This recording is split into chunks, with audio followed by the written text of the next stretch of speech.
khozol din thar branch charon kal kani khwal zin vak vai ti kan sadona ni tin kan guitarist hi tlangwal muaka ani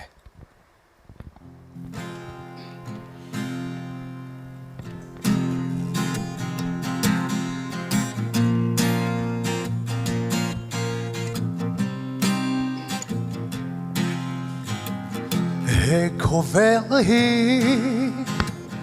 chana ramani ka khwal zinna re theina ram ma se thorim na mang anna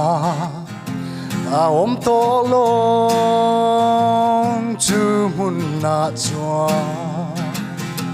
ka kile don kalal panera ka kile don nung tol lovin surdan lui chu kadai kayanga ka kile don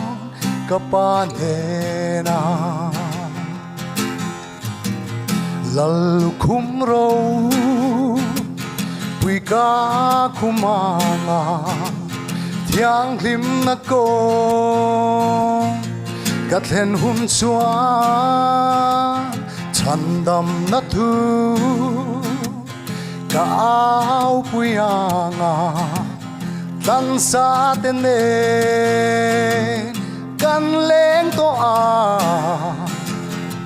ka kile don kalal panena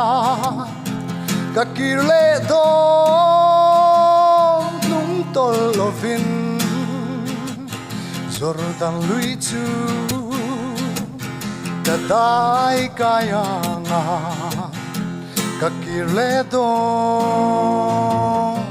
ka panena